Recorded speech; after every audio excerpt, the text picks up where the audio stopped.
Hello students, welcome back to Geography Guru channel. This is our third episode of class 12th Geography. Chapter number 1 is going on Human Geography, Nature and Scope.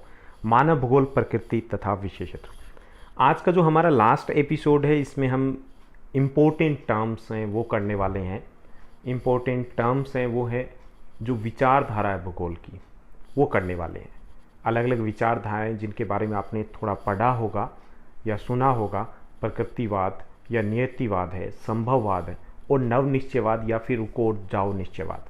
उन सब के बारे में हम जानेंगे कि क्या कहती है, किसने इनकी शुरुआत की और कैसी अप्रोच रही है, कैसे इनमें बदलाव आए हैं। तो चलिए हम शुरुआत करते हैं आज के सेशन की। सबसे पहले मानव भूगोल की विचारधाराएं। सबसे पहले जानना जरूरी है कि ये विचारधाराएं क्या होती है। विचारधाराओं का यहाँ पर अर्थ है कि अलग अलग विद्वानों ने प्रकृति और मानव के बीच में संबंधों का अलग अलग तरीके से अध्ययन किया है, अलग अलग तरीके से व्याख्या की है और उसी आधार पे ये विचारधाराएं बन के निकली है। किसी ने अगर अलग तरीके से बताया तो वो अलग विचारधारा में शामिल हो गया, किसी ने दूसरे तरीके से इसको व्याख्या की, इसको देखा तो वो दूसरी विचारधारा में शामिल हो गए। तो उसी आधार पर तीन प्रमुख विचारधाराएं हैं वो मानव भूगोल की है। पहली है नियतिवाद या प्रकृतिवाद या पर्यावरणवाद, दूसरी है संभववाद या जो संभववाद है, और तीसरी जो है वो है जिसे हम नवनिश्चयवाद कहेंगे या फिर रुको और जाओ निश्चयवाद कहेंगे। तो हम शुरुआत करते हैं सबसे पहले मानव भूगोल की पहली विचारधारा के साथ। उससे पहले आप देखिए फ्रेडरिक रेटचेल है, ये वही जियोग्राफर हैं जिन्हें मानव भूगोल का पिता कहा जाता है और इन्हें श्रेय जाता है पहली जो विचारधारा है प्रकृतिवाद या पर्यावरणवाद उसको देने का। नियतिवाद, निश्चयवाद, पर्यावरणवाद, प्रकृतिवाद, यानी हम कई तरीके से इस विचारधारा को कह सकते हैं। नियतिवाद, निश्चयवाद, पर्यावरणवाद या प्रकृतिवाद। नियतिवाद विचारधारा है, ये क्या कहती है, ये मानती है कि प्रकृति ही सर्वशक्तिमान है, यानी कि इसमें प्रकृति है। इसके अंतर्गत यह माना गया कि मानव निष्क्रिय है, एक कारक की तरह है जैसे बाकी तत्व है उसी तरीके से, और प्रकृति का पूर्ण नियंत्रण है, यानी मानव प्रकृति का दास है। मानव की सारी क्रियाएं, जितनी भी आर्थिक क्रियाएं हैं, सामाजिक या सांस्कृतिक या राजनीतिक क्रियाएं हैं, वो प्रकृति द्वारा नियंत्रित होती है, निर्देशित होती है, जहां मानव के प्रयासों का कोई विशेष महत्व नहीं है। यानी एक लाइन में कहें तो मानव प्रकृति का गुलाम है, मानव प्रकृति का दास है, ये विचारधारा ऐसा मानती है। यानी हम प्रकृति या प्राकृतिक पर्यावरण में कोई बदलाव नहीं कर सकते, हमारी सारी गतिविधियां वो प्रकृति नेचर के द्वारा कंट्रोल की जाती है। इस विचारधारा के जो विचारधारा वो सर्वप्रथम रेटचेल के द्वारा दी गई थी, यानी उन्हें इस विचारधारा का प्रतिपादक माना जाता है। रेटचेल की प्रमुख जो पुस्तक थी एंथ्रोपोजियोग्राफी, उसमें जो पहला पार्ट है उसमें प्रकृति का मानव पर पूर्णतः नियंत्रण और प्रभाव, इसी पर वो आधारित है। उस पार्ट में उन्होंने बताया गया। इसके समर्थक क्योंकि अधिकांश विद्वान थे वो जर्मन थे, इसलिए इसे हम जर्मन विचारधारा भी कहते हैं। कई बार भी बोर्ड एग्जाम में भी क्वेश्चन पूछ लिया जाता है या कंपटीशन के एग्जाम में भी, कौन सी विचारधारा है जिसे जर्मन विचारधारा कहा जाता है, या जर्मन विचारधारा के समर्थक कौन है। तो रेटचेल, कार्ल रिटर, हैटनर, ये सभी विद्वान इस विचारधारा के समर्थक रहे हैं। तो ये थी प्रकृतिवाद। उसके बाद जो दूसरी विचारधारा है, उससे पहले आप देखिए कि किस तरीके से ये दिखाया गया है कि मानव है वो पूर्ण तरीके से प्रकृति के नियंत्रण में रहता है। जो आदि मानव काल है उसमें हम कह भी सकते हैं कि सारी क्रियाएं थी वो प्रकृति के नियंत्रण में ही होती थी। यहाँ पे आप दूसरे पहलू से देखिए, जो इन्वायरमेंटल डिटर्मिनिज्म है, पर्यावरण निश्चयवाद है, वो ये कहता है कि पर्यावरण है वो डिटरमाइन करता है, सुनिश्चित करता है कल्चरल फैक्टर को या मानव की गतिविधियों को। उसके बाद दूसरी जो विचारधारा वो है पर्यावरणीय संभववाद। जो संभववाद है वो ये कहते हैं कि पर्यावरण में बदलाव किए जा सकते हैं, कुछ हद तक उसमें बदलाव संभव है। तो ये संभववाद है, यानी कि जो संभववाद विचारधारा है वो पर्यावरणीय या प्रकृतिवाद है उससे अलग है। नियतिवाद विचारधारा से भिन्न संभववादी विचारधारा में मानव को एक सक्रिय कारक के रूप में स्वीकार करते हैं, यहाँ निष्क्रिय नहीं माना जाता, और प्रकृति को एक ऐसे कारक के रूप में स्वीकार किया गया है जो मनुष्य की आवश्यकताओं की आपूर्ति का एक साधन मात्र है। यानी यहाँ पर मानव को सर्वशक्तिमान माना गया है, वहाँ पे प्रकृति थी, और यहाँ पे ये माना गया कि मानव है वो सर्वशक्तिमान है और पर्यावरण में बदलाव कर सकता है। इसमें कई सारे उदाहरण भी दिए गए थे, एग्जाम्पल भी दिए गए थे। अगर हम देखें तो जैसे प्रकृतिवाद की हम बात करें तो हमारा कद है वो प्रकृति के द्वारा निर्धारित होता है। जैसे आप नॉर्थ की तरफ जाओगे, रशिया, चाइना, उनके कद है अलग हैं। अगर आप भूमध्य रेखा की तरफ जाओगे तो वेस्ट इंडीज़ के लोग आपने देखे होंगे टीवी में मैच में, उनकी हाइट बहुत अधिक होती है। किसके द्वारा निर्धारित है? प्रकृति के द्वारा। ठीक है, उनका प्रभाव है। लेकिन जो संभववादी थे उन्होंने ये माना कि नहीं, प्रकृति कुछ नहीं है, मानव उसमें बदलाव कर सकता है। प्रकृति ने हमें पंख नहीं दिए, लेकिन मानव ने उड़ना सीख लिया, हवाई जहाज बना दिया। गर्मी दी, हमने एसी बना दिए। सर्दी दी, हमने हीटर बना दिए। दौड़ इतना तेज नहीं सकते, लेकिन हमने गाड़ियां बना दी।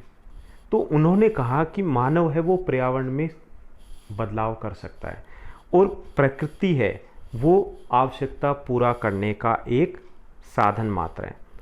यानी इनकी विचारधारा जो थी वो प्रकृतिवाद की बिल्कुल अलग थी। यहाँ पे उन्होंने कहा कि मानव को पूरी स्वतंत्रता है कि वह अपनी इच्छा अनुसार प्रकृति का उपयोग करे।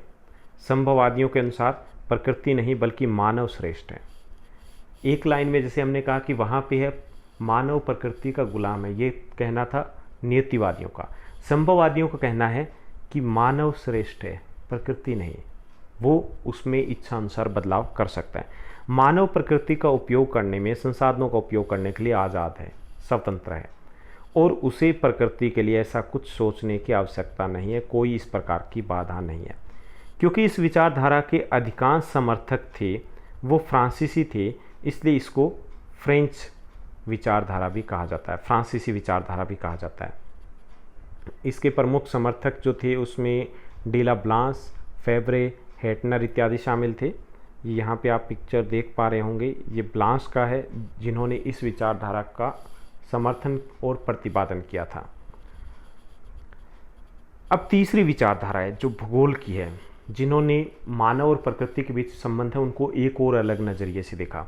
वो है नवनीतिवाद, नवनिश्चयवाद, रुको और जाओ निश्चयवाद। यानी कि इसको हम नवनीतिवाद भी बोल सकते हैं, नवनिश्चयवाद भी बोल सकते हैं, रुको और जाओ निश्चयवाद भी कह सकते हैं। इस विचारधारा का प्रतिपादन है वो ग्रिफिथ टेलर ने किया था। ये भूगोलवेता हुए, इन्होंने अपनी पुस्तक ऑस्ट्रेलिया में इसके बारे में बताया था सबसे पहले।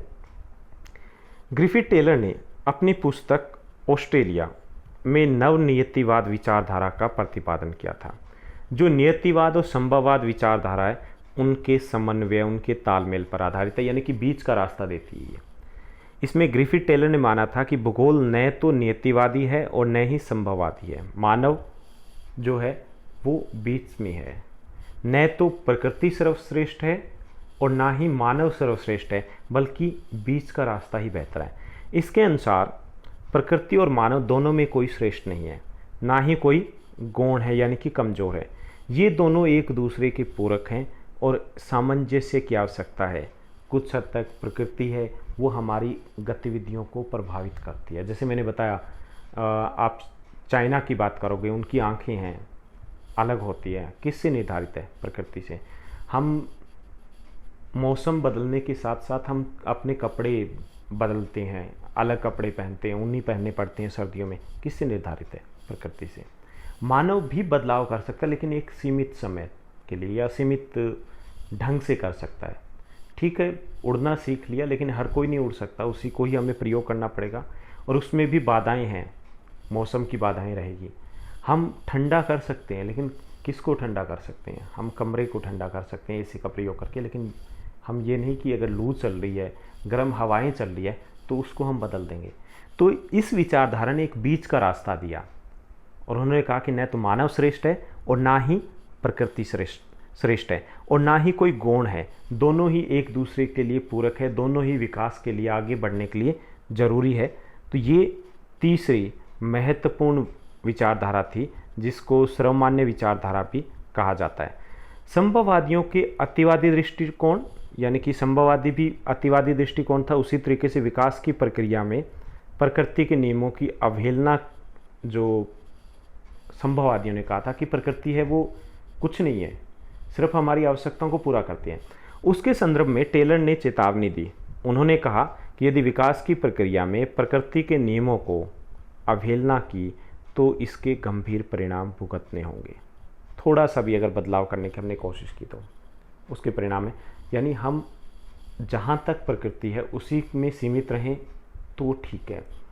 हम कोविड-19 का एग्जाम्पल ले सकते हैं, कोरोना की शुरुआत कहाँ से हुई है, जो अभी तक के तथ्य है उसके आधार पर यह कहा जाता है कि उसकी शुरुआत है चमगादड़ है उनके खाने से हुई है। अब ये क्या था, प्रकृति का अतिक्रमण था, प्रकृति का अतिक्रमण था, क्योंकि ये वहाँ पर उनको खाने के लिए या उनका जब उपयोग किया गया था तभी ये हुआ। तो ये इसके भयंकर परिणाम है। इसी तरीके से हम विकास करें, विकास के साथ साथ पॉल्यूशन बढ़ता जा रहा है। अब पॉल्यूशन के कारण भी स्कूलों में छुट्टियां होने लगी है, पॉल्यूशन हॉलीडेज। अब ये क्या है, ये भी अतिवादिता है। जो संभववादियों ने बताया था कि हम बदलाव कर सकते हैं, लेकिन अगर बदलाव करेंगे तो इसके परिणाम है वो भयंकर होने वाले हैं। जो ओजोन होल है वो क्या है, वो भी यही दिखाता है कि अगर हम प्रकृति का अति शोषण करेंगे, उनके नियमों को नहीं मानेंगे, तो हमारे लिए परिणाम है वो बहुत भयंकर होने वाले हैं। प्राकृतिक संसाधनों का उपयोग मानवीय आवश्यकताओं के लिए किया जाना आवश्यक है, लेकिन प्रकृति की कीमत पर नहीं। यानी इसमें बहुत अधिक बदलाव है वो हम नहीं कर सकते। तो ये थी हमारी विचारधारा, थर्ड विचारधारा, और इस सेशन में हमने 3 महत्वपूर्ण विचारधाराओं की बात की। अब हम बात करते हैं कि बोर्ड एग्जामिनेशन के पॉइंट ऑफ व्यू से ये चैप्टर कितना इंपॉर्टेंट है। चाहे आप स्टेट बोर्ड के स्टूडेंट हो और चाहे आप सीबीएसई बोर्ड के स्टूडेंट हो, तो ये 4 मार्क्स का चैप्टर है आपके लिए। 1 3 मार्क्स का क्वेश्चन रहेगा और 1 मार्क्स का क्वेश्चन रहेगा। और क्योंकि ये थियोरटिकल सा क्वेश्चन चैप्टर रहा है हमारा, सब कुछ हमने सिद्धांतिक बातें की है, तो थोड़ा सा हमें इसमें एज इट इज़ याद रखना पड़ेगा। हाँ, प्रकृतिवाद या विचारधाराएं वो हम अपने अकॉर्डिंग इसमें एग्जाम्पल दे सकते हैं, लेकिन हमें परिभाषाएं अच्छे से पता होनी चाहिए। हमें पता होना चाहिए कि ज्योग्राफी क्या है, उसका विषय क्षेत्र क्या है, उसकी प्रकृति क्या है। तो उम्मीद करता हूँ आप अच्छे से पढ़ रहे होंगे। ऐसे ही पढ़ते रहिए, साथ बने रहिए। अगर आपको ये अच्छा लगा सेशन, आपको सब कुछ अच्छे से जा रहा है, तो आप लाइक ज़रूर कीजिएगा, शेयर कीजिएगा, सब्सक्राइब कीजिएगा। Thank you, take care, have a nice day.